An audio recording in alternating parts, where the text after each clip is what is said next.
because she has made the world sit up and take note. In 2022, for the 4th time in a row, she has been in Forbes' World's 100 Most Powerful list.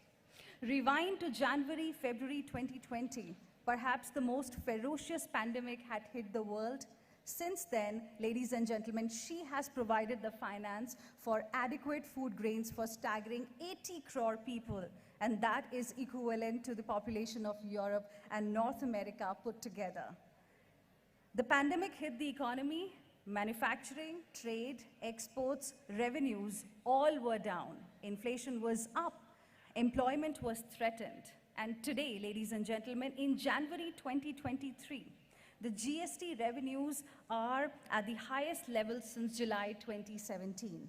Manufacturing is back on rails. Inflation is better tamed in India than anywhere else in the world, despite a hostile conflict that has impacted supplies. And today, almost every rating agency and financial institution agree on one thing: India is the best recovery story. That's Nari Shakti. Ladies and gentlemen, please welcome India's Finance Minister, Ms. Nirmala Sitharaman. Ma'am, can I please request you to come on stage here for your opening remarks?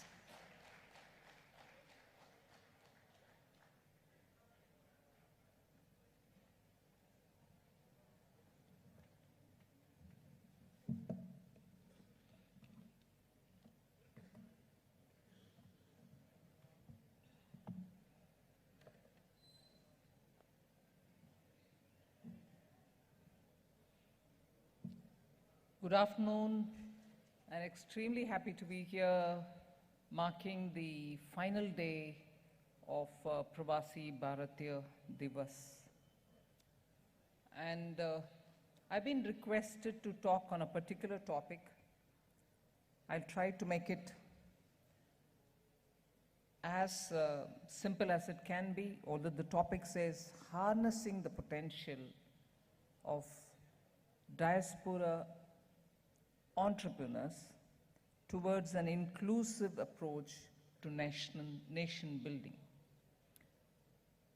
So essentially, harnessing your potential in making sure that India has an inclusive growth, and that growth leads to a nation building, a nation which is reaching 100 years of independent India in the next 25 years.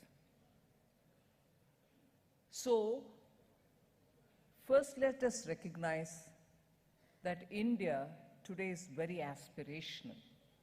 There was a time between 47 and, let us say, 1990s when India thought it's our destiny to be slow in our growth. We will go slow, but we'll have to now toil to match up with the world's expectations, and so on. But post-1991, we opened ourselves, at least somewhat, to the globe. And when we opened ourselves, we saw many more talents coming into India, investments coming into India, and expectations that we should match the world standards in very many issues, be it in the products that you produce, be it in the processes that you have, be it in the way in which decision makings will have to happen. So I'm playing on this word, global standard. Even as in 1991, we were trying to become opened, bring in the world, and we also produce and serve the world. But that, even as it started where we were expecting to match up with global standards, kept changing, and today I'm happy to say, and I'm sure many of you already recognize, that on very many scores, we are setting the standards. So where were we in 1991 and where are we today will show that the movement from a reconciled position of, there is a certain limitation to the extent that we can grow. There's a certain limitation about the level of technology that we can use.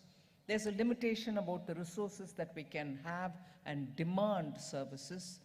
From then to today, because of the aspirational engine that is operating from among us, the way in which we've progressed is far speedier and also setting standards. So it's an aspirational India which is looking at participating in the world move forward, but in the recent last 2 years, we've had the challenges posed by the COVID. But however, recognizing that you're 32 million Indians abroad, many of whom still carry your Indian passports, but many of whom, whether you carry the passport or not, are looked up to as the model community. That model community, that exemplar community, which lives subsuming itself into the newer society into which you've been living for some generations, some of you for generations and some of you for decades. But you've subsumed yourself, you absorbed the local culture and you're living there well and contributing to the economy there.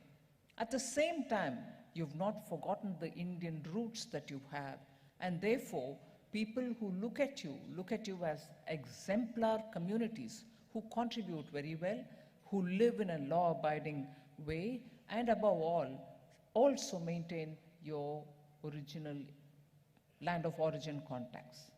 So you've been very, a community which has made India very proud.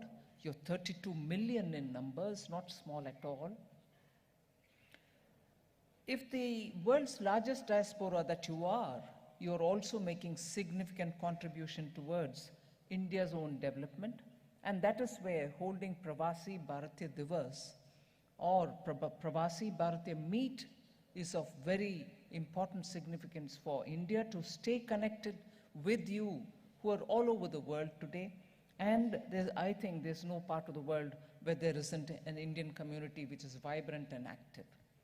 So if that is the way in which today's realities are, and India surely strives to keep that touch with you, connect with you, and you love to keep in touch with your own homeland, it is natural, it's only natural, therefore, Honorable Prime Minister sees you all as the real ambassador for India. You're the ones who speak for India, represent India, carry the Indian brand forward, and it is you who build an image about India, that you're hardworking, you're law-abiding, that you contribute to the societies in which you live, and above all, set standards for ways in which an immigrant community can go and contribute to any one country without causing any disruptions or wrong, let's say, ruptures in the society. So the real ambassadors are before me, and I'm very happy to address you because the way in which Honorable Prime Minister has been speaking about the next 25 years as Amrit Kal, you know the word Amrit. There cannot be a better word of saying what it's going to be. It's the time when it's going to be nectar-like for every one of us to energize ourselves from the nectar and equally joyfully enjoy that taste, that spirit, that sense that we're going through a good period. So if you, the real ambassadors, are before me and we are talking one-on-one and also to a group, and I'll also be further engaging with a certain group of diaspora from among you to whom I'll have a lot more informal interactions. So within India, Prime Minister Narendra Modi repeatedly says anything that we do, any policy that we make, any action that follows, and also the execution, keeping an alert, a watch on the administration, all that is enabled by Jan Bhagidari, meaning by people's participation. So if Jan Bhagidari is the one which is going to play a very big role in keeping the administration alert, nimble, and also to deliver, I think Jan Bhagidari also has a component of the real ambassadors who are before me. Your Bhagidari, your participation is very important in India's next 25 years. So, even as he talks about Jan Bhagidari, the role of government is not in silos. The government functions as one. Whole of government approach is taken. It's not as if one minister can say, no, that belongs to whatever department, or this one belongs to rural development. All of us put our ideas together and work together in such a way that government's decision is one whole decision, and it comes with everybody's input. Each of us take our responsibility, and the delivery, therefore, is of this government. Then in the collective effort, therefore, the participation of the Indian diaspora will also have to find its own channels, so that you come in to give us inputs on the way in which policy has to be made. You come in to say how it's being affected in the ground, and further also to tell us whether it is helping you to have greater connect and integration or not. So in a way, it means we expect, and you also would want to feel, that next 25 years, if India has to have a wholesome growth, it needs Indianness everywhere. It also has to have greater standards brought into India's administration. So in a way, you are playing the role of the real ambassadors. It means you're going to promote India, promote Indian brand. And for that brand to be promote-worthy, you're going to give us the inputs to say, please do this, please don't do this, so that the brand actually becomes a valuable brand, and that you will be very happy to promote. And in the process of also using the brand, you will also, where possible, make sure use India-produced goods and services. Where possible, you will look up to or look around to make sure that you get the India products, India services, so that even as you promote Indian brand, you're also seen around possessing, using, and dispensing India-made goods and services. Even better, to serve the topic that I'm talking about, the harnessing of the potential of Indian diaspora entrepreneurs, particularly women, and for the purpose of an inclusive development in nation building, the next point that I would like to tell you or put forward for your consideration is, even as you promote the Indian brand India, even as you surround yourselves with India-made goods and services, I would invite you to partner with Indian businesses, small, medium, big, nano, partner with them, so that India in the next 25 years gets your potential for the entrepreneurial skills that you may have. So Indian businesses here get that advantage from you, and together we build that India which can be developed by 2047. For this, you really don't have to search around as to how you do this, how would you achieve that. Yes, we will buy Indian goods and services. Yes, we'll promote brand India, but how do we at all partner Indian businesses? Simple things which I put forward before you. Large businesses, of course, search for their partners and get it because of the sectoral specializations that they have. But today, the way in which Prime Minister has promoted India in every bit of it, by taking up, for example, one particular thing that I put before you.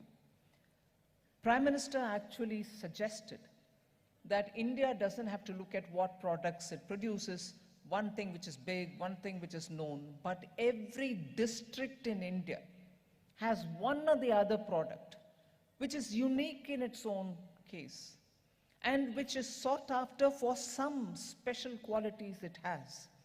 It can be a natural produce like basmati rice, but it can also be handicraft products like Very many of you all are familiar, whether it is the Banarsi silk, whether it is the Kanchivaram silk, whether it is the Mysore silk, or whether it is handicrafts, the bronze work of Moradabad, or the bronze again from south, which comes with beautiful iconography, or whether you're looking at spice-based products. So every district today has been identified for that one unique product which it has.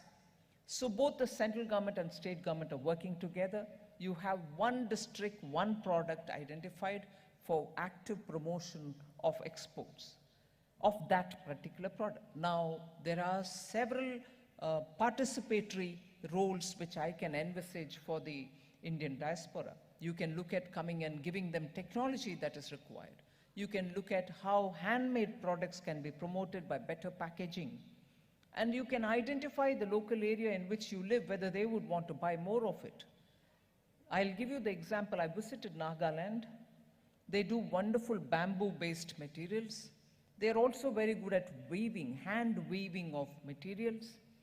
And when I went there, probably in October, they were making wonderful Christmas tree decorations, also tableware, the runners and placemats and everything of such quality. And they were selling it or exporting it to countries which wanted them in bulk for their Christmas celebrations. Similar was the way in which some handmade knitted products from South.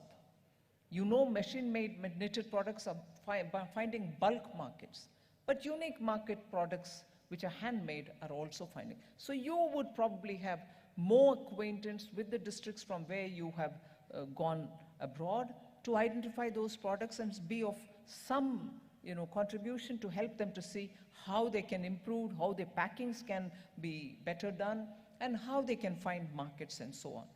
Similarly, I also want to talk about how low cost and very affordable technologies emerge from India. Be it the mission, the spacecrafts that we make, they are, in fact, some of them very catchily told me once that the cost of the Chandrayaan, which goes to the moon, is far lesser than a Hollywood film. So if that is the way you were to look at it, we are producing goods, innovative goods, frontier technology goods at a cost which is far lesser than producing a film or even building a small unit which can produce certain goods or services, or even a good holiday for an entire football team abroad. So if that is the level at which affordable technologies are being made in India, I'm sure with your participation, with your inputs, they can better be produced and better find markets as well.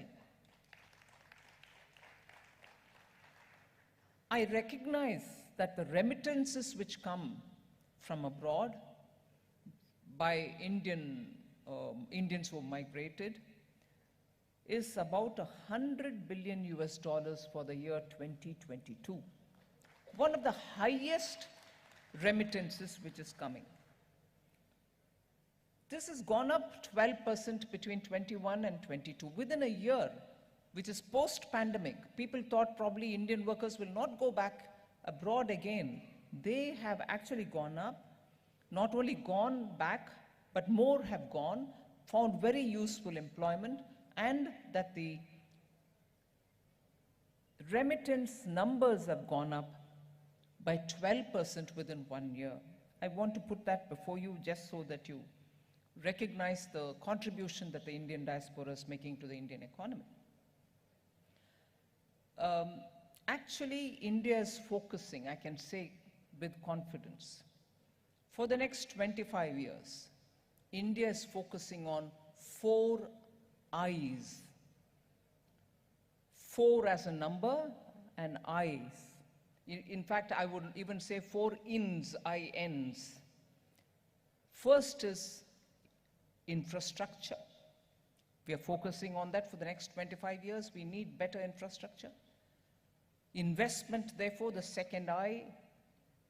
Third is innovation. We want more innovation so that we can have in situ solutions for India's problems which have been festering us for several years, several decades. So infrastructure, investment, innovation, and finally, inclusion.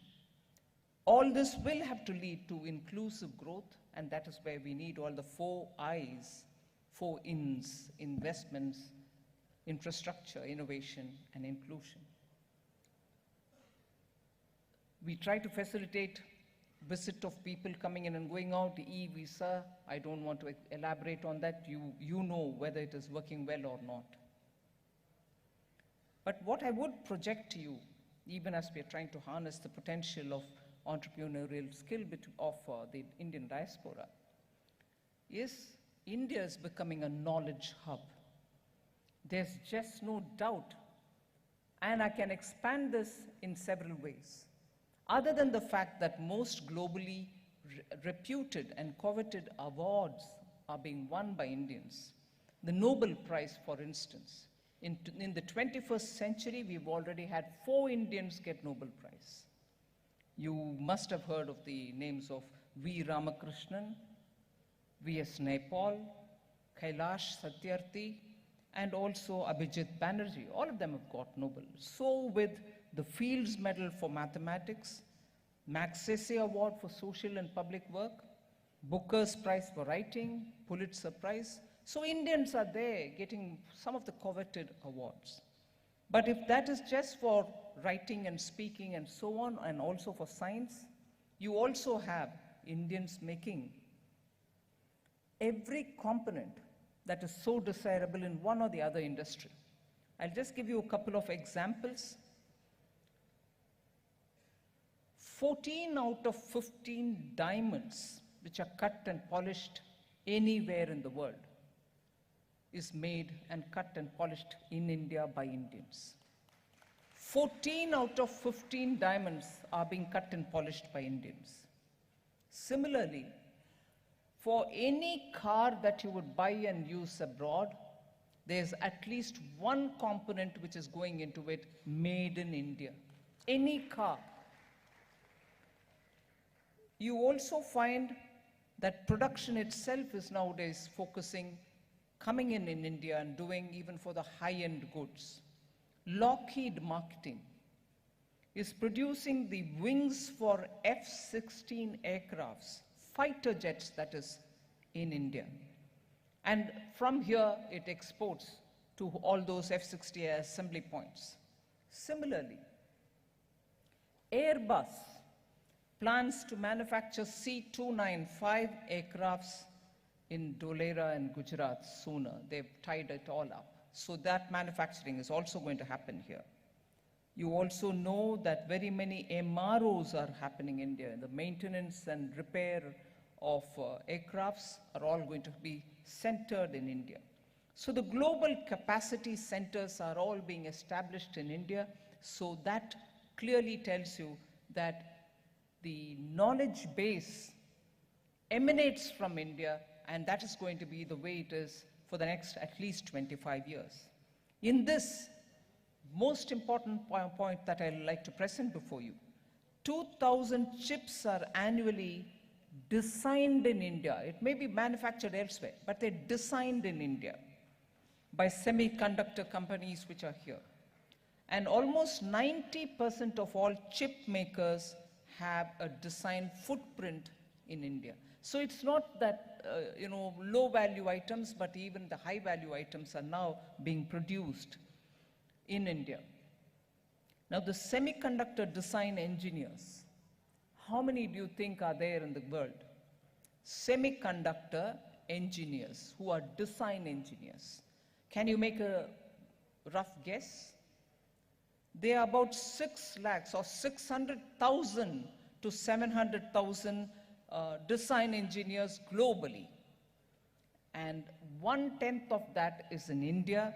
And I like to say, as a member of parliament from Karnataka, that the outer ring road of Bangalore, this might sound like a factoid to you, but I want you to know this, the outer ring road of Bangalore, you will find a concentration of 50,000 to 70,000 design engineers who are in semiconductor designing, all of them present in that outer ring road area of Bangalore alone. So they are semiconductor design engineers who are at the heart of the semiconductor industry. That's all in the area of Bangalore. And many of them are now spreading to other areas as well. Now, India's software engineers are also writing the code that controls everything in the cars that you buy, or if you have a smart home, that you switch the geyser on, or your food is getting warmed, even as you sit in your car and press the button, the codes are all written by Indian engineers. So let's not forget that is reflective in the fact that Mercedes-Benz, which has a R&D center in India, employs 7,500 such engineers, and also 4,000 contractors who are working for the Mercedes-Benz R&D. So essentially look at the number for one company and also look at one sector which has its engineers present in India. I'm using these data to underline the fact that India is becoming a knowledge hub of the world.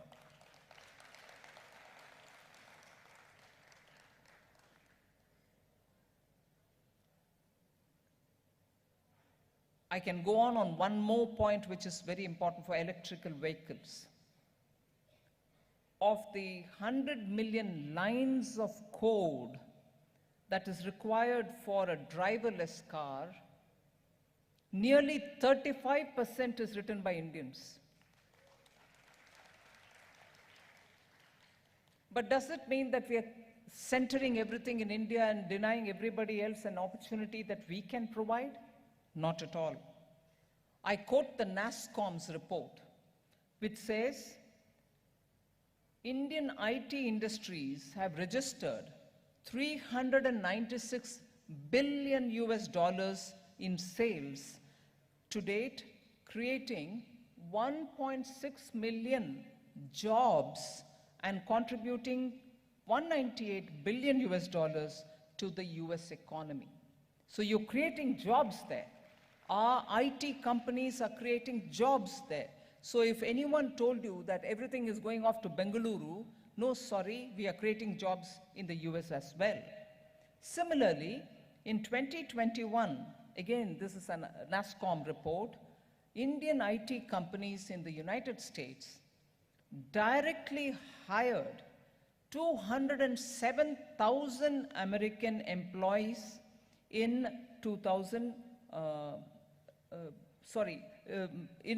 the American employees with an average wage of $106,000 and registering a growth of about 22% over what it was in 2017.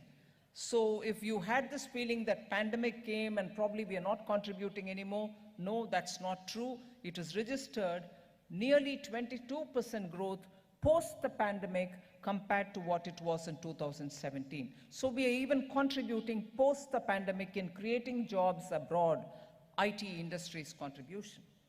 I also want to recognize the fact that Indian IT sector has actually made North Carolina in emerging as a tech hub. It's Indian IT companies which have contributed to that one whole area, state's growth as tech hub.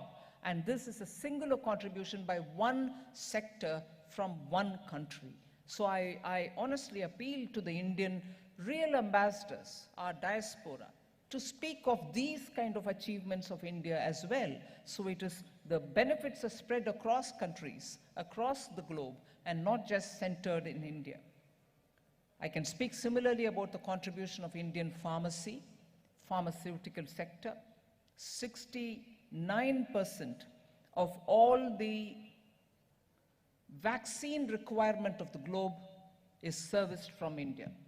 69%. It is not just COVID-19. prior to that, and after that, beyond that, vaccines are India's contribution to the world. 69% goes from here.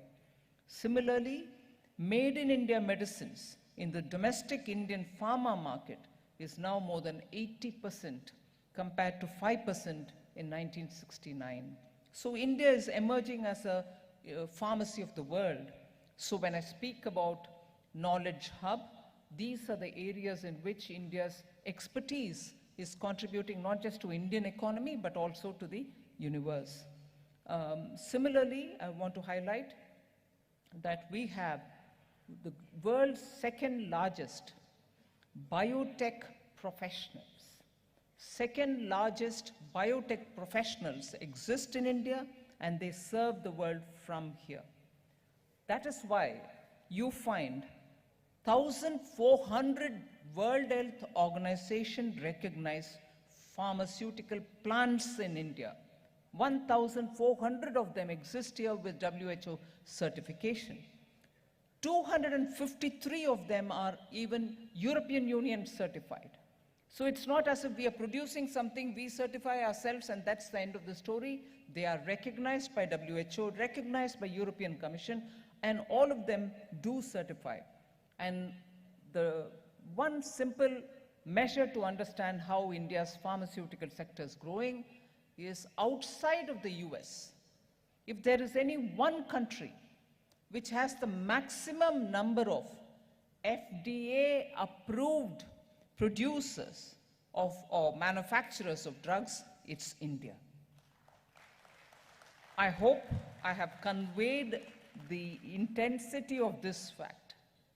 Outside of the US, I'm repeating, outside of the US, FDA-approved manufacturing of pharmaceuticals, if there is any one country which has, outside of the US, the biggest number, it is India. Nowhere else you will find it. And therefore, India is becoming a medical tourism hub.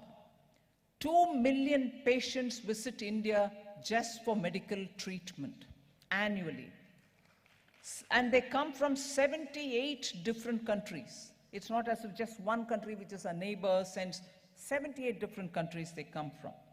So without, of course, adding more, the point is India is certainly the rich ground for knowledge-based activities. Whether it is IT, it is pharmaceutical, it is engineering, it is aircraft, aerospace, or it is medical treatments, India is becoming the knowledge hub of the world. So the next 25 years, what are the strengths which we are going to play upon? We are going to play upon three things. One, the digital capabilities and the achievements which we have done by scaling up things, scaling up to such extent that very many countries are surprised that India can prove that it can scale up digital capabilities, be it in education, be it in health, CoWIN app, or even payments, or in the financial technology areas. So you'll be playing on the digital. We'll certainly be playing up on the demographic, because India is going to have nearly 68% of all its population in the working productive age group by 2030. So if all of them are going to contribute to the engine of growth for India, India certainly can be the engine of growth for the rest of the world as well. So we are going to make that difference in the revival of the global economy, and no wonder we are the fastest growing economy today, this year, as well the next year. And I see that probably being a very powerful engine for the global growth. On the climate concerns that you have, I just want to put in one word as to how India is committed. India has 17% of the world's population. Just please seize the number that I'm telling you. The numbers that I'm telling you, please seize them. 17% of the world's population lives in India. But we have only 5% of the global emissions from India. Only 5% of the global emission is emanating from India, which has 17% of the global population living here. But what about our commitment to climate action? 100%. We've already fulfilled what was committed in Paris, and towards fulfilling what has been committed in Scotland by Honourable Prime Minister, we are scaling up on renewable energy, be it solar, be it wind, be it also nuclear and hydroelectric. So we are well on course in achieving the nationally determined commitments. One last word on the diaspora and its strength. You know, the world has been talking about China +1. So can that +1 be India? Now I'm hearing EU +1 as well. So people who are invested in China may want to continue there, but may also want to find another source from where they can produce and be a part of the global value chain. So India is that, and we would like to pit India as that +1 country when it comes to considerations of those manufacturers who want to get out of China or have one more place from where they can produce. So China +1, we are actively making sure India becomes that successful +1. But European Union as well, if they were going to go through a recession, which is a probability, which many people are now saying highly probable. So there is this temptation for many of the manufacturers who are located in Europe also to look at +1. China +1 is ongoing. European Union +1. And that +1, again, can India fit in that role is the effort of the government of India to make sure that we are able to attract industries which are looking for also setting up elsewhere other than being in Europe. So if all this is happening with the presence of Indians everywhere, 58 globally leading companies have Indians heading the positions. They are corporations from 11 different countries whose revenue earnings cross $1 trillion and who actually have a market capitalization of $4 trillion. If 58 of them can have Indians, I'm sure many more of them can have Indians as well. But even more importantly, if this is where India is looking for talent pool and also contributing to the global talent pool, it will also be for India to serve, being from India, but for the rest of the world as well. I've spoken about the digital thing already. We've achieved a lot. We would certainly like to have that available for the entire globe. In just one number, which will tell you the scale to which we have achieved, the UPI, the total transactions in UPI in 2022 was 125 lakh crores within 1 year. And how many transactions did it involve? 7,400 transactions took place, amounting to 125 lakh crores of Indian rupees. So that is the extent to which the digital payment portals have succeeded. So in conclusion, I just want to tell you that because of India's efforts, Honorable Prime Minister's effort to highlight the fact that for a healthy living, you need to have very many things which were inclusive of yoga being taken to the global scale. The year of millets, which is what is going to be this year, 2023, is also because India wants to highlight that if you found a quinoa from Latin America, there have been traditional cross gains in India, ragi, jawar, bajra, and so on, which are also very good for healthy living. So we are promoting that. This year, we shall also have the presidency of the G20, in which we've given a call that for very many considerations, whether it is harmony, whether it is climate action. India believes that it is one earth, one family, and therefore one future for all of which all of us will have to be committed. So the spirit is Vasudhaiva Kutumbakam, and I appeal to all of you, the Indian diaspora, the brothers and sisters who are representing India, carrying India's brand all over the world, and showcasing how exemplarily Indian communities living abroad can lead their lives. To all of you, my humble appeal, do participate in the Amrit Kal. Do participate in building that India which all of us can be proud of by the year 2047. And I thank the Honorable Prime Minister for giving us that kind of leadership which brings in stability, which brings in vision for a future, which believes in untiring hard work, which wants to give the people of India a corrupt-free, transparent, and an efficient government. So thank you all for being here today. Jai Hind.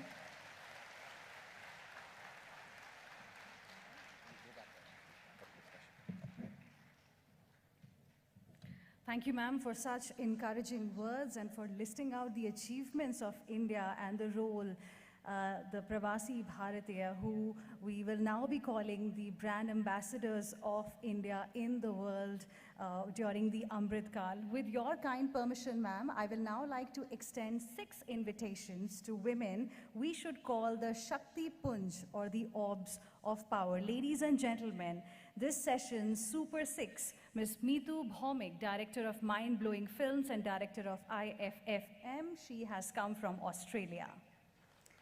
Ms. Sajini Anaka Reddy, Co-Founder and Executive Director of Vision Care Group of Companies and CEO of Savi Beach Resorts. She has come from Zambia. Ms. Kavita Parmar, Founder and Director of IOU Project from Spain. Dr. Poonam Gupta, OBE, UK entrepreneur and CEO of PG Paper from the United Kingdom. Ms. Devaki Khimji, Managing Director of Al Turki and Al Tasneem Groups from Oman.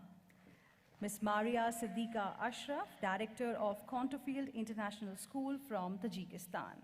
These women in their new homes, ladies and gentlemen, have brought joy as well as welfare. Inke kartavya path kahin bhi ho, Atma mein Bharat hai. They have delivered in different parts of the globe. Spirit is incredible, India. We are not only celebrating some entrepreneurs in India, we are showcasing the success stories of women and the families who have invested in them. So now we will be beginning the panel discussion, and after a brief introduction of all the panelists, the floor will be open for the audience. In case you have any questions for our guests, please go ahead.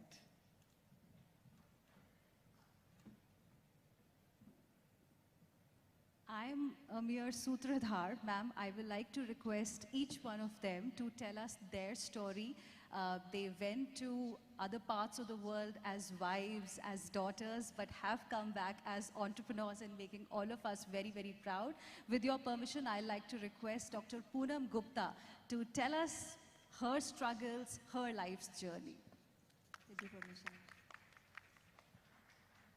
Hello.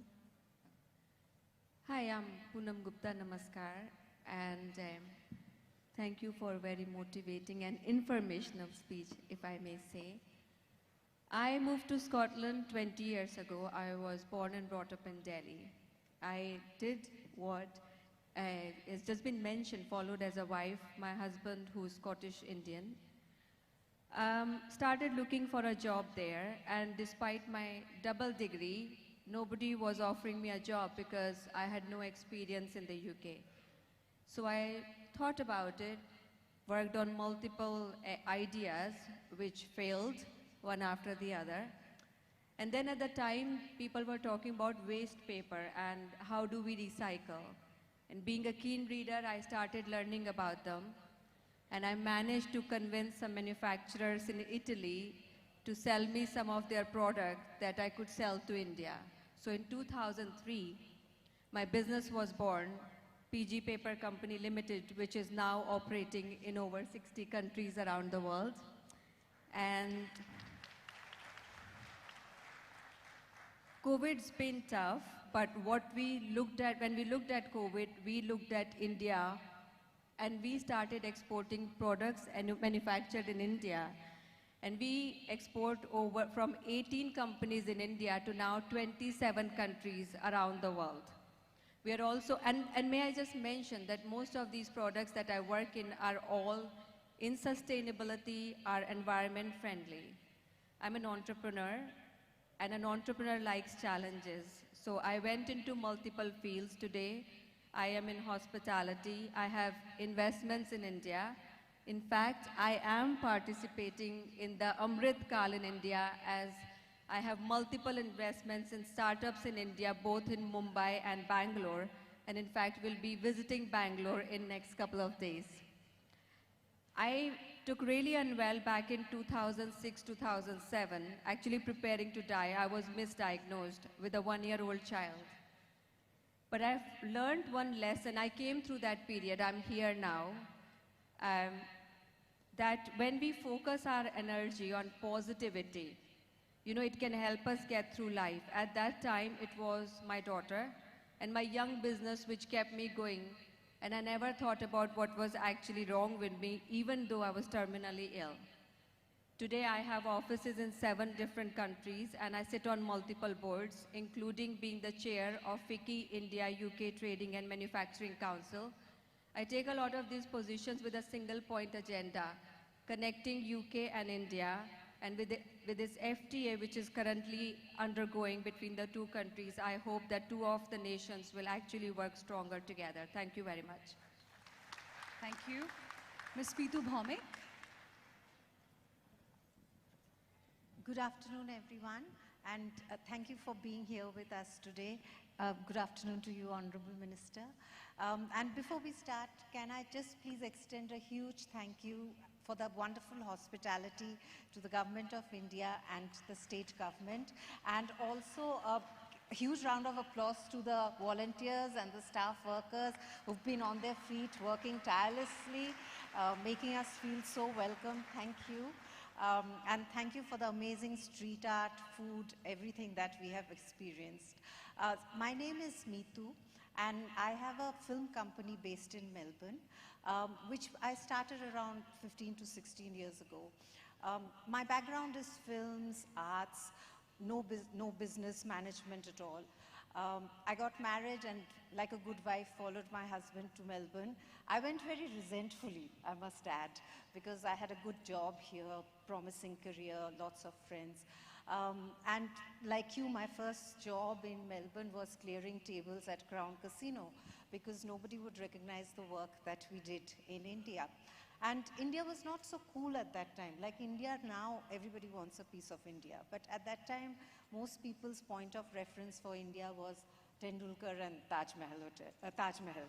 So it was a tricky time. But I loved watching movies. And when I went to watch a film in Melbourne, it was in an obscure theatre, and there were 2 cardboard boxes. One had samosas, and in one you just put your money and you went in.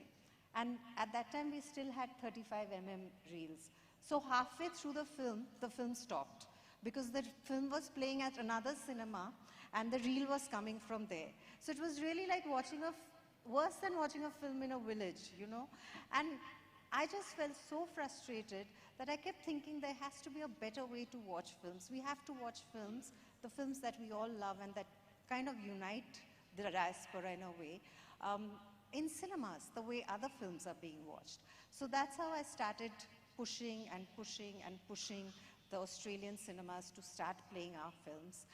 Nobody wanted to know Indian films because we are very chaotic and disorganized. We've improved a little bit, but getting there. But thankfully, one of the chains allowed us, and since then, there's been no looking back. And I feel really proud to say that today, Australia is number 3 for Indian cinema in the international platform. Our films are regularly in the top 10 Australia box office, all Australian box office. Any cinema you go to in Australia, you will have not only Hindi films, but Tamil, Telugu, Punjabi, Marathi films screening there. And I feel so proud that our little company, which is all run by girls, is the only company in Australia that has won the highest grossing foreign film award in Australia. And the good thing about this is that whatever money we generate at the box office, a large part of it comes back to India, comes back to the film industry here. Today, as of today, almost 200 million Australian dollars is being generated at the Australian box office annually just by Indian cinema. And I'm sure that this will only grow. The other thing that our company does is the Indian Film Festival of Melbourne. And I'm very proud that that's the biggest festival of Indian cinema outside India. And the best thing about it is the cultural integration. I like to call it the cultural imperialism of India. And not only do Indian diaspora, but the whole subcontinent, people from other races, second-generation Indians with their Australian friends, they all come and celebrate. We have a flag hoisting at Federation Square, where everyone, right from our premier to ministers to local film lovers and Indians come. And that to us is very joyful, because that is celebrating India, celebrating our heritage and culture, and giving back to the country that we might not be living in, but we dearly love. So thank you for having us here, and thank you for being such great hosts. Thank you very much. Ms. Kavita Parmar from Spain. Hello, hi. First of all, Namaskar Indore. Thank you so much, and thank you to MEA staff for inviting us here. This has been quite amazing. I haven't been back in India for 4 years. I did not realize how much I missed it. You could take a girl out of India, but you can't take India out of a girl, clearly. I was missing the smells, the sound, the sight, and even the crowds of India. I also wanted to thank you, Honorable Minister. As a young girl, what I wanted to be was like you. I wanted to be a politician. My parents thought it was not a good thing for a girl to be. I applied to London School of Economics, got through, but I wasn't allowed. So I left home, a very rebellious Army Air Force officer's daughter, and luckily fashion found me. I ended up going into the world of craft, learning how to handloom weave around all of Southeast Asia. I made clothes for pretty much everyone that you could imagine, Ralph Lauren, Calvin Klein, all the big brands, making production in India, China, all over, and very quickly realized how that was actually not helping the handloom industry at all. I moved to Spain. My husband works in AI and machine learning. He went to MIT, and I got very fascinated with technology. I'm not a tech girl. That's not my background. I write. I'm an arts and craft girl. But technology fascinated me, and I saw it as an opportunity in which I could really do something for the handloom weavers that I loved. So we started a project called the IOU project, where we wanted to give traceability and technology back to the weavers.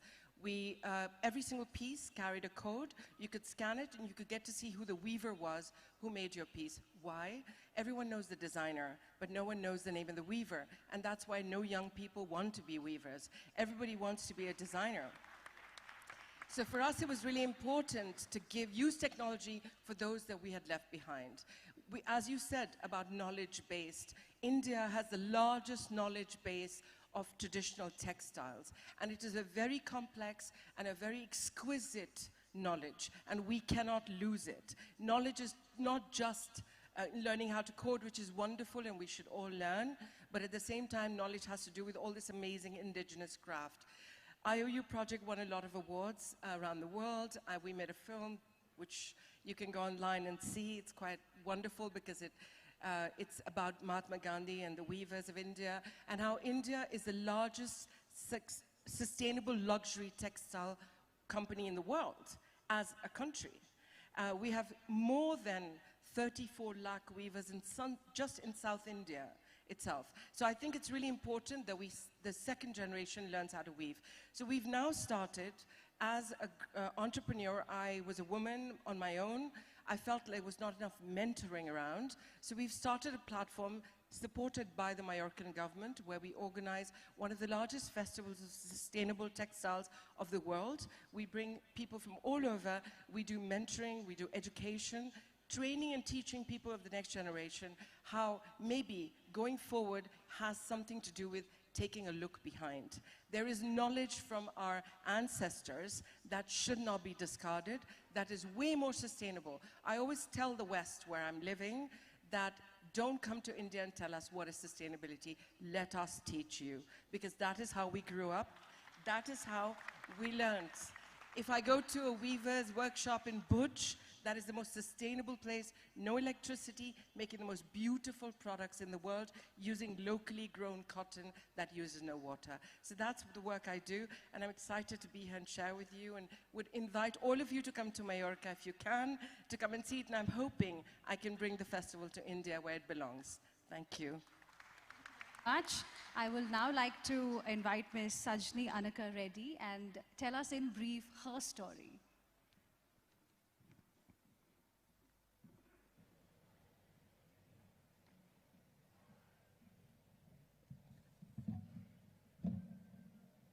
Namaste, India. Thank you, Indore, for hosting us with your warm welcome, warm reception. Honorable Finance Minister, Mrs. Nirmala Sitharaman Garu, distinguished members of the panel, esteemed dignitaries, ladies and gentlemen. It is with great honor and humility that I stand before you as a women entrepreneur of the Indian diaspora from Zambia. Many of you may not be knowing about Zambia. It is in Southern Africa.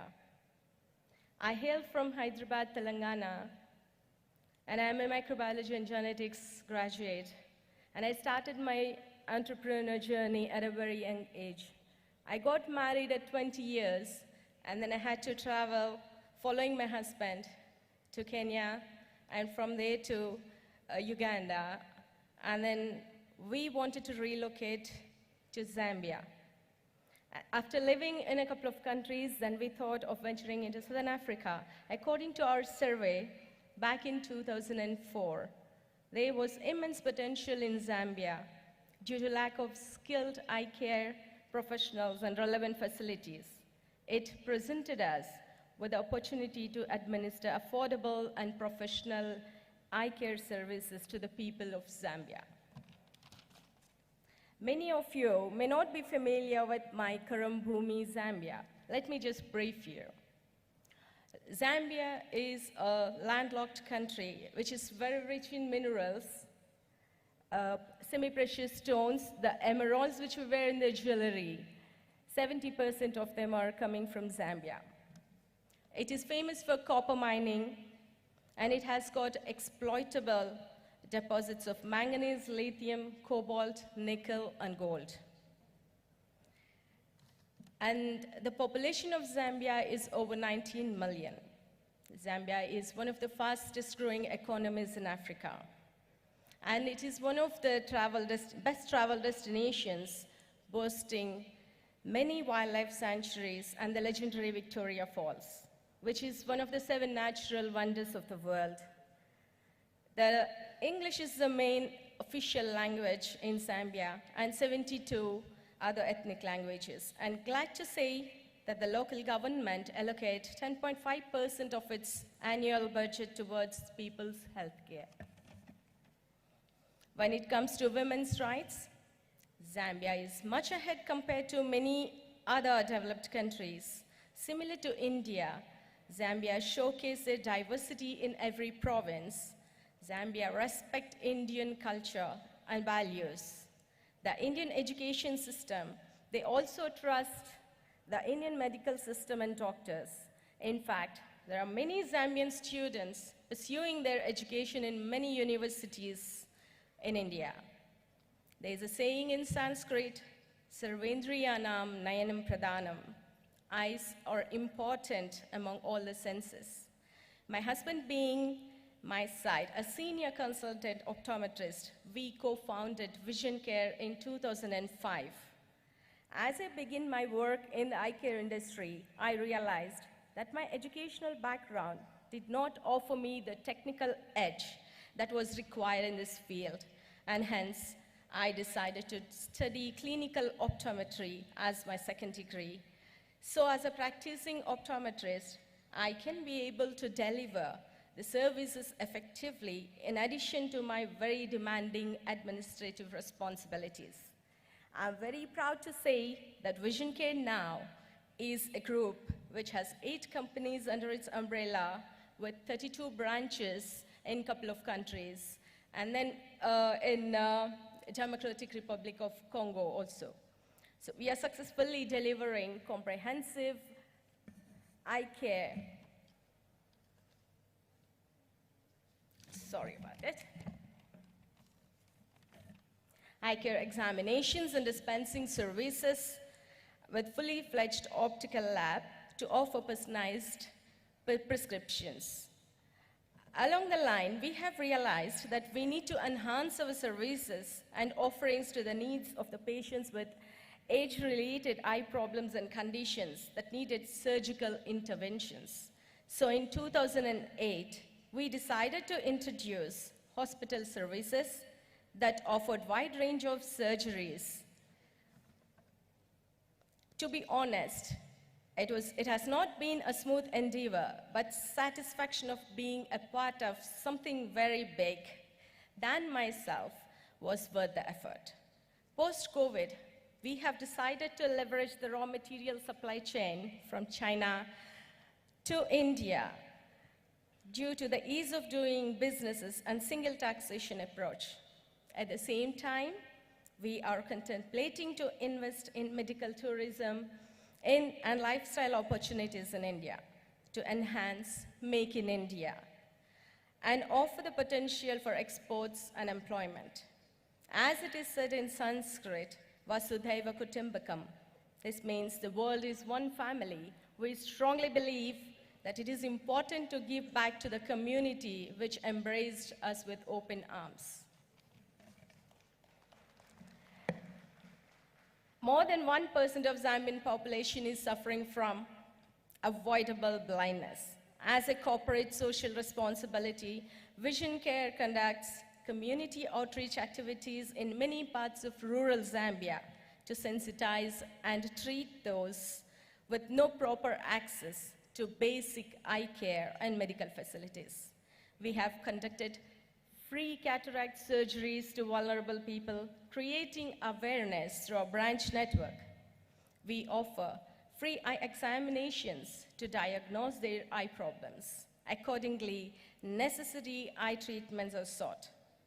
We are a strong team of over 150 trained Zambian nationals and as well as 30 Indian nationals, qualified eye care specialists, including doctors, optometrists, and technicians, whose expertise in this field has made a tremendous difference in the lives of Zambian community and revolutionized the eye care industry in Zambia.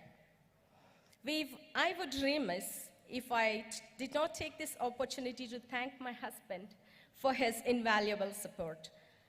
We also found an opportunity, and happy to say that we are also the corporate owners of 80-roomed lakeside luxurious resort situated along the banks of Lake Kariba, which is the largest man-made lake in the world, located in Siavonga, Zambia. Savi Beach Resorts employs about 70 service-friendly work staff and skilled Indian management staff.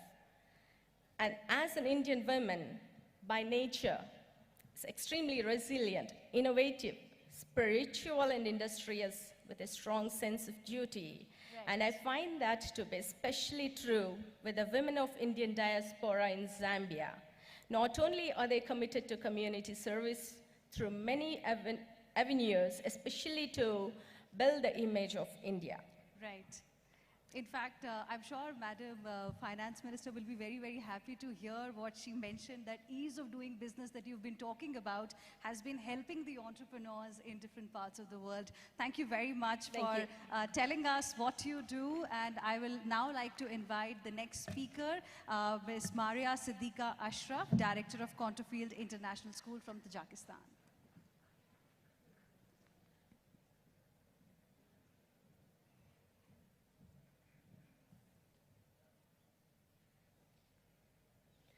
Good afternoon, Honorable Finance Minister, Mrs. Nirmala Sitharaman, and distinguished guests.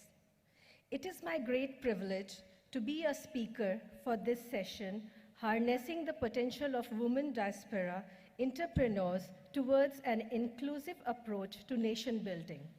I feel truly honored and humbled to have been given this opportunity to share my thoughts in front of this gathering of distinguished guests. It would sound impressive if I would begin by saying that I had been nurturing this passion and dream since a long time. To be honest, I had no plans to own a business or to start. It was my circumstances that moved me to strike out on my own. I would like to quote American talk show host, the famous Oprah. She said, "Challenges are gifts that force us to search for the new center of gravity. Do not fight them, just find a new way to stand." And I did find a new way to stand. Good afternoon, ladies and gentlemen. I'm Maria Ashraf, and I'm an Indian entrepreneur who has built from ground up and organically nurtured the Conterfield International School in Dushanbe, Tajikistan. Just for your information, Tajikistan is a small country in Central Asia near Uzbekistan.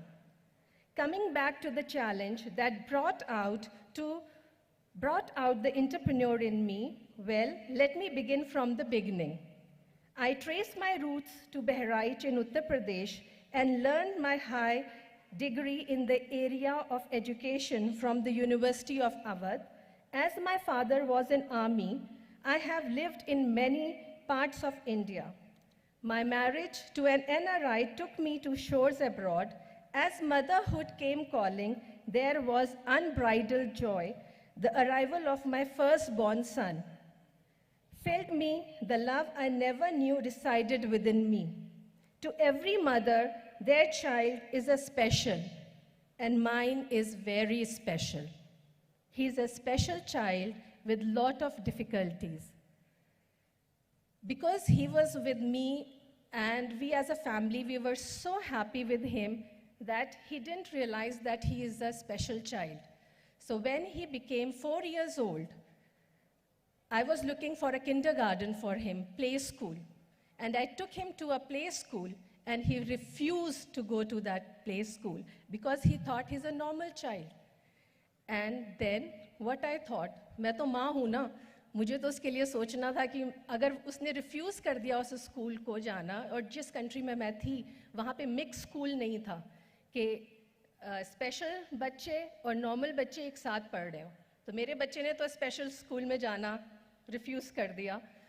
तो मेरा घर बहुत बड़ा है और मेरे पास काफ़ी helpers हैं, तो मैंने सोचा कि नेबरहुड से बच्चों को बुला के घर में ले आऊँगी और उनको पढ़ाऊँगी, और साथ में मेरा बच्चा जो है वो भी उनके साथ पढ़ेगा और खेलेगा। मुझे नहीं पता था कि ये जो मेरी छोटी सी बिगनिंग है ये एक बड़ा स्कूल का शेप ले लेगी। वो बच्चे जो नेबरहुड में थे, मेरे यहाँ आते थे, उन्होंने कहा ठीक है प्ले स्कूल फिनिश हो गया, अब हमारे बच्चे ग्रेड 1 में जाएंगे, लेकिन हम बहुत हैप्पी हैं आपके किंडरगार्टन से, तो आप स्कूल क्यों नहीं खोल लेती। तो फिर with help of my husband मैंने जो है एक छोटा सा स्कूल खोला टिल ग्रेड 1 और 2। फिर वो बच्चे जब ग्रेड 2 के 3 में आए तो पेरेंट्स ने कहा हम दूसरे स्कूल में नहीं ले जाएंगे, इसी को एक्सपैंड कीजिए। तो अब हमारा स्कूल ये एक्सपैंड करते करते 12th ग्रेड तक हो गया है। मेरा स्कूल दूसरे स्कूल से क्यों डिफरेंट है? वो इस वजह से क्योंकि मेरे स्कूल में सिर्फ मेरा बच्चा एक स्पेशल चाइल्ड पहले था, फिर एक पेरेंट ने अपना बच्चा मेरे स्कूल में भेजा जिन्होंने पहले से नहीं मुझे बताया कि वो एक स्पेशल चाइल्ड है। वो ADHD उसको प्रॉब्लम थी। उन्होंने बोला मेरा बच्चा जो है वो थोड़ा सा एक्टिव है, तो please take care of him.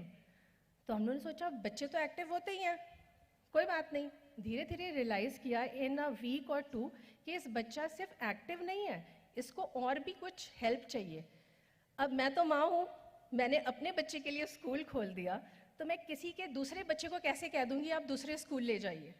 तो मैंने क्या किया, अपने टीचर से बात की और मैंने कहा कि क्या हम इस बच्चे को, क्योंकि हमारे टीचर स्किल्ड नहीं थे, तो हमने कहा अगर हम अपना 100% डालें इसमें और इस बच्चे को एक चैलेंज की तरह लें और इस बच्चे को अपने स्कूल में पढ़ाएं। तो सबने कहा रेडी, वी आर रेडी। तो हम लोगों ने उस बच्चे को अपने स्कूल में एडमिशन दे दिया, मतलब पहले से ही एडमिशन था, उसे हटाया नहीं। फिर अब चैलेंज एक था कि नॉर्मल बच्चे जो हैं उनके पेरेंट्स क्या कहेंगे कि ये तो बच्चा बहुत एक्टिव है, कभी कभी जो है स्कूल में भागना है सब शुरू कर देता है, क्लास में एकदम से खड़ा हो जाता है, उसका क्या करेंगे। तो हमने एक असिस्टेंट टीचर क्लास में रख ली जो उसकी टेक केयर करती थी उस बच्चे की। और वो धीरे धीरे बच्चा जो है मंथ में नहीं डेज में वो चेंज होने लग गया, क्योंकि उससे पहले उसके कोई फ्रेंड्स नहीं थे। अब क्योंकि वो बच्चा जो है वो नॉर्मल बच्चों के साथ रह रहा था, तो उस बच्चे को बर्थडे पार्टीज में इनविटेशन मिलने लग गए, उस बच्चे के साथ लोग फ्रेंडशिप करने लग गए और वो धीरे धीरे बच्चा चेंज हो गया। और उसकी मदर ने फिर ट्रांसफ़र नहीं लिया किसी और कंट्री में, क्योंकि वो चाहती हैं टिल ग्रेड 12 वो बच्चा यहीं रहे और पढ़े, क्योंकि उन्होंने चेंज देखा उस बच्चे में कितना है। What a wonderful story. And I would like to go to Honorable Finance Minister Ms. Nirmala Sitharaman for this very quickly. Doesn't it remind you of what Honorable Prime Minister had told each one of us when pandemic came, that turned this crisis into an opportunity, something that she very nicely could do? Absolutely. Yeah. This is a classic case of how you see an opportunity and make it easy for yourself, but eventually you see that there's a larger purpose that you can serve. And that's where it's commendable, the work that you have done, and immensely appreciation worthy.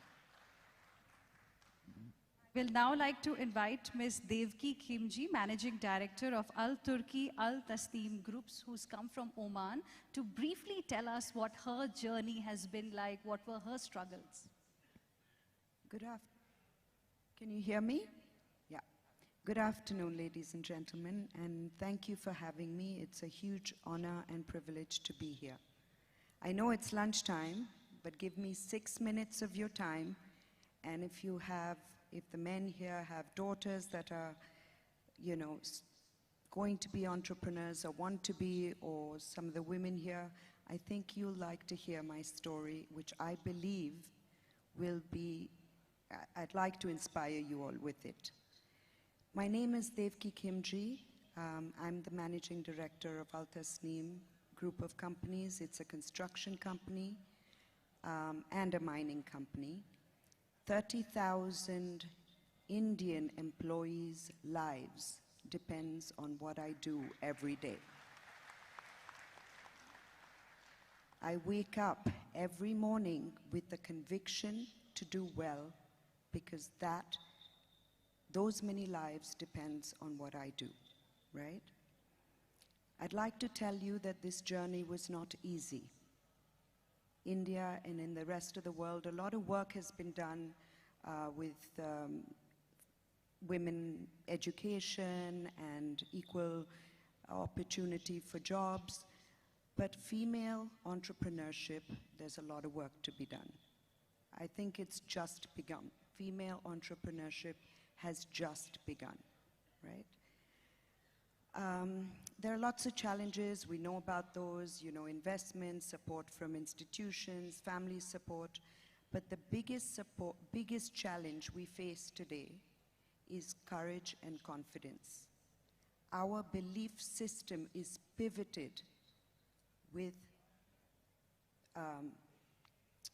fear and lack of confidence because of centuries of negative comments and lack of a robust support system, right?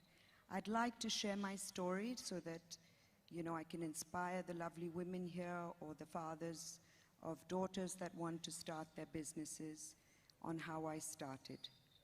So when I came out of college, I was exploring career opportunities, and I asked my father, can I come to Oman and be part of your construction company? He refused that opportunity because he said that construction is a man's world, and Oman, being a Middle Eastern country, is, you know, female employees are not there. Forget about female leaders. That was 25 years ago, and look how far we've come. You know? I decided that I wasn't going to give up. This comment from my father drove me, and I wanted to start my own business.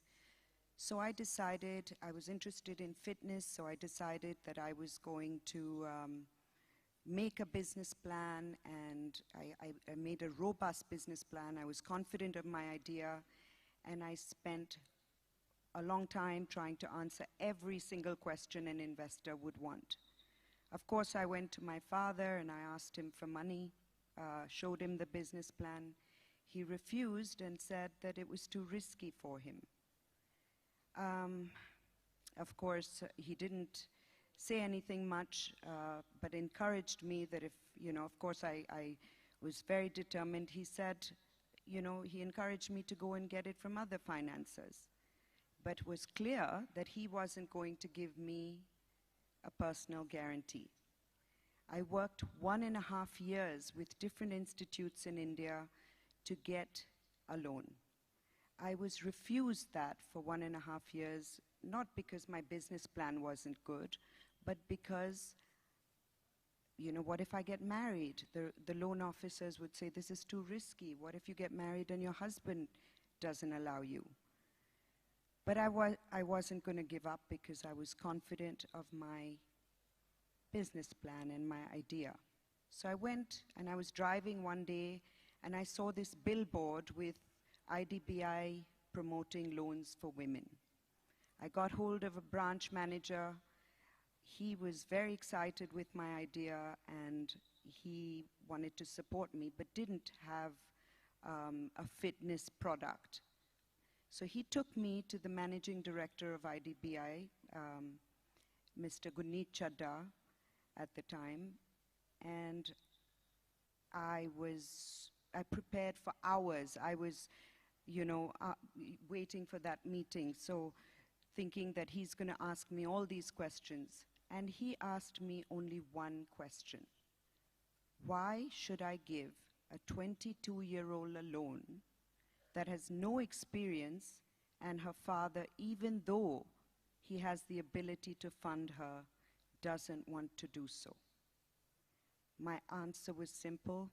I was confident of my capability and my plan, and with my father not funding me, I was even more determined to be successful.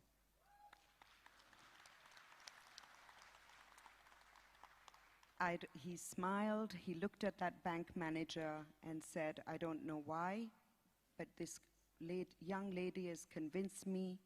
He signed the loan approval there and then in the meeting, and off I went. I paid back the 3-year loan in 6 months.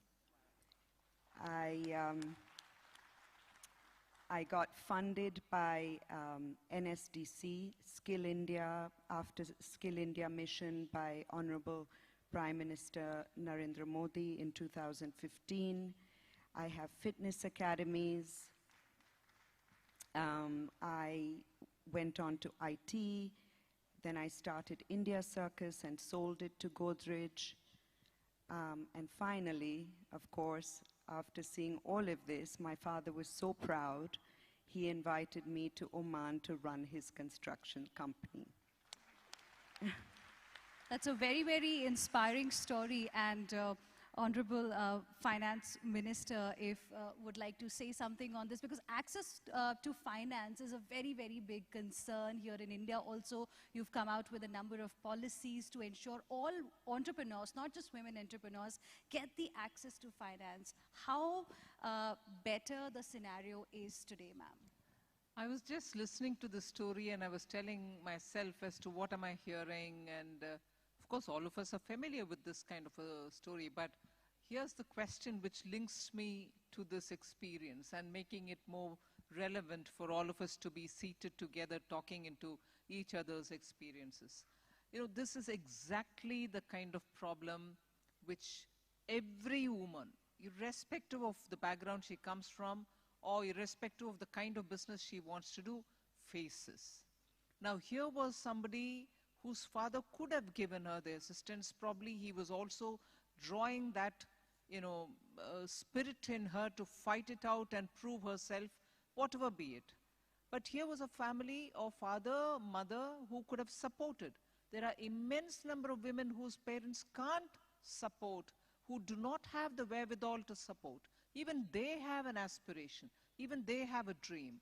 And as much as our friend here, these women can also prove themselves and be successful.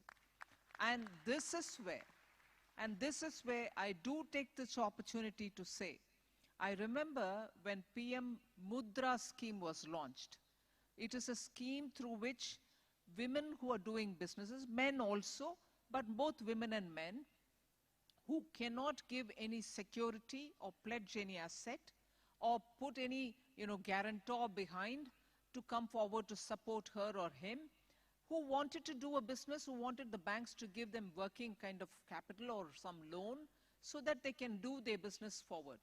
Otherwise, in India, in majority of the rural areas where people know one another by their face, less in urban areas, but wherever, the middlemen were giving money at very high interest rate for businesses to do, and these kind of small businesses can't even afford it, but they had no other go.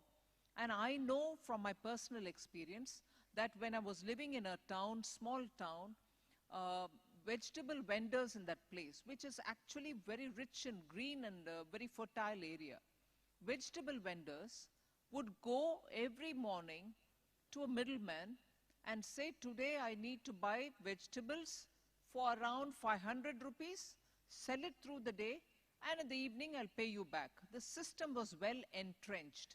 So for the 500 rupees, he would already cut some money and then only give them. If I were to say it in 100 rupees, so you'll be able to calculate the percentage. So 100 rupee worth of vegetables I want to buy and sell and come back in the evening to pay you back, he would give you only 90 rupees in hand. So the vegetable vendor will get only 90 rupees, although his borrowing is 100 rupees, meaning 10 rupees is already cut. 90 rupees he'll go to the market, buy wholesale market, he buy the vegetables, come sell, and in the evening he go and he'll pay back 100 rupees. So every day for 100 rupees borrowed, he would pay 10 rupees. If this is calculated, what will be the annual rate of interest, you can imagine.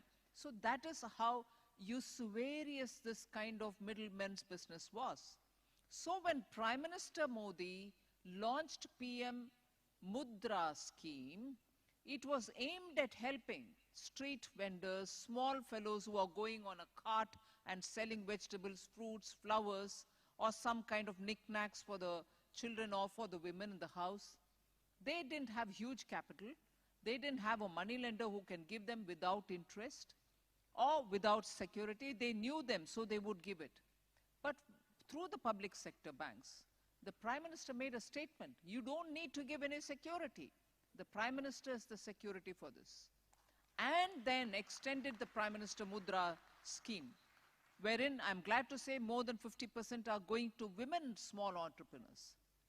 70% now, I'm glad to be corrected. So then, these small street vendors, small merchants, who did not have to fall prey to the middlemen, are now getting, without security, loans from the bank so that they can do the business. In between, there was this thing about, oh, these mudra loans are becoming non-performing assets, meaning people are not returning the money in time, nor are they servicing the loan in time, and so on. No, the data shows that the NPAs are the minimum, less than 5%. So people are absolutely doing their business with this kind of help and servicing their loans. So that help which is so needed, in which they can't bring in securities, which they don't have guarantors to give. Indian government, because it has kept its ears to the ground, has understood this need and fulfilled this requirement for small businesses to thrive with bank support. Thank you. Ma'am, with your kind permission, could we also take some questions from the audience? Just a few questions. Kindly raise your hands. Two requests, keep the question very, very short, and please identify yourself first. Okay, the gentleman here. Yes, yes. Hello. Yeah, kudos to all the women sitting there. I think a round of applause for all of you. And quickly, I would just would like to thank Honorable Finance Minister for bringing all the data. And also, ma'am, as you said, India could be China +1 or EU +1 under your leadership. We would look forward to people saying we could be India +1 at a later date. Thank you very much. My question is something related to the global INR trade that India had opened with Russia and everybody else. I am Kishore Reddy, the president of the Sri Lanka India Society and the vice chair of the Indian CEO Forum. And I thought this would be a great opportunity to get your views. Because in terms of Russia, of course, there is excess of rupees that they would purchase from us. So we have balance of trade in favor of Russia, and we could use it. How could we use in terms of Sri Lanka? Because there would be less money coming in. How can the women set up something here which could actually Thank you. Let's take one more question. The gentleman here in the second row. Yes, sir. Can you have the mic, please?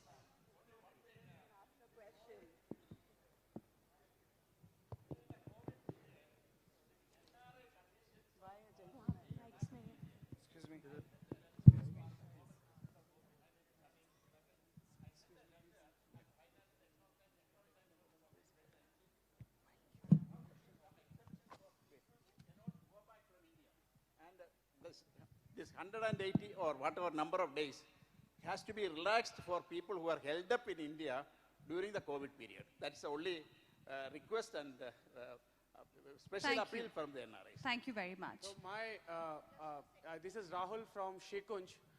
My question is to Excuse me, please ask questions related to the session. This is not a session where you can ask questions on any topic. There is a theme, there is a topic, and please ask your questions related to the topic, and please be brief. I'm sorry for interruption, but this was needed. My question is to Dr. Poonam Gupta. You have already supported in the time of COVID, and you have allotted some concentrator, right? I just wanted to know, as a woman entrepreneur, you are doing a lot as a CSR activist. What is your plan for, as a woman activist, what is your plan for the next CSR activities in India? Do you have something? Yes. Thank you very much. Thank you for the question. I'm always working on multiple things, especially in women education and entrepreneurship. So, as I told you, I'm the chair for FICCI, India UK Manufacturing and Trading Council. Currently, we are looking at multiple projects across India where products can be made in India with women and exported all over the world. And these products are not necessarily in the traditional women industries. We are looking at IT, we are looking at robotics, and I'm working with multiple organizations to see where all we can harness the entrepreneurship in India and connect our diaspora across the world with them so we can actually do much more business in India internationally. Thank you. You you also had mentioned in your opening remarks, it's an aspirational India looking at participation in the world, and our aim should be to be engine of growth for the rest of the world. You heard these 6 wonderful women telling us their stories. There used to be a time when India used to give the world engineers, doctors, but now it seems India is giving the world entrepreneurs. So what kind of role can they play for nation building? How can they give it back to the society from where they went and became the leaders? Well, that's an area which is very wide. Certainly each one of them can contribute from their experience abroad as to what can be done in India, which can again have an audience or a market elsewhere. That is one simple abstract way in which I can put it, but in concrete action-oriented ways, they can always be joint ventures. They can always be mutually assisting. Some can be technological assistance, which we can provide, or financial assistance in terms of equity capital, which can come in from investors abroad, which are Indian diaspora investors. Or you can always look at that district to which you belong and come and support the program of the government there for promotion of one of those products. The one district, one product is something which I purposely put before you. After all, somewhere you will trace your origin to one of the districts in India. So you may want to come and see how that particular product can find market in the place where you live. Simple as that. Or even you set up production centers here and find markets elsewhere. So there are ever so many opportunities for that kind of an entrepreneurial collaboration between Indian diaspora and India. Any questions that our guests here who are present today on the stage have for Honorable Finance Minister? Anything that you want the country to do so that you can be the real brand ambassador? Because now you all have a huge responsibility. Let's start with you. Yes. So I do believe that as a country, as the world, we're doing a lot for, you know, as we said, institutional loans or equal opportunity. I think there's a lot to be done as far as confidence and courage that women need to have. We all, including myself, comes from what I call a traditionally progressive family, right? It sounds like I'm putting 2 contradictory words together, but that's what I mean. You know, the choice of career, oh, lawyers are too argumentative, doctors get called in, you know, it's got to be family worthy. These are things that all women hear all the time. If these kind of things are ingrained, we lose that confidence and courage. So as a country and as parents, as women, we should celebrate stories, success stories, because courage is contagious, right? And hope has a life of its own. Thank you. And I remember a couple of days back only, Ms. Nirmala Sitharaman was speaking to a young girl in Kota who asked her specifically about the ups and downs she faces on a regular basis. And it was a very beautiful message that ma'am gave to her. Would you like to say that and, you know, maybe inspire those who are listening to you right now? Not so much for the message that I gave. This was one young girl, maybe in 11th class or 12th, I mean, as you would call 11th grade or 12th grade, and trying to enter into medical education. It was, I mean, I felt some, you know, something tugging at my heart when I saw her speak. She had tears in her eyes. But she was so expressive to say, look, there are just too many ups and downs. I'm preparing to become a doctor, enter into a medical college. But it's so challenging. Some days are so bad, some days are so good. And it was like everybody in the audience, similarly placed, mostly girls who are trying to get into engineering or medicine. All of them were hesitant to ask, but she dared to say, look, this much of ups and downs, it's sometimes disorienting. I feel very down sometimes. So all that I could tell her was, it's first of all supremely courageous of her to stand up and ask this question while the rest of them didn't. And the fact that she stood up and asked itself says that she's identified the problem, that there are challenges, there are ups and downs, not every day is the same thing. So all that I could tell her was, you've identified the problem, that itself is half the bridge crossed, and I'm sure with the kind of confidence with which you're standing up and speaking here, you'll be able to do the rest. And the one thing which was so personal to me, because it really touched my heart, so I said if I were close to you, I would have come and given you a tight hug, because it's such a, live, standing up and speaking and saying, look, it's not easy, it's so trying, it is so hard sometimes, so much of ups and downs for a 16, 17-year-old girl. So I said, don't worry. That was the conversation. But I thought it was so evocative of how every teenager feels, because the challenges are so much. Parents' expectations are so much. Investment in that education is so much. They get burdened within 16th year to think, can I make it? Will I fulfill the dreams of my parents? Actually, it is the fulfillment of their own dreams which they have to look at. But of course, the education system being what it is, parents' expectation being what it is, we all put it on the children saying, no, you should become a doctor, you should become an engineer, otherwise you don't have a bright future. But look at the women here.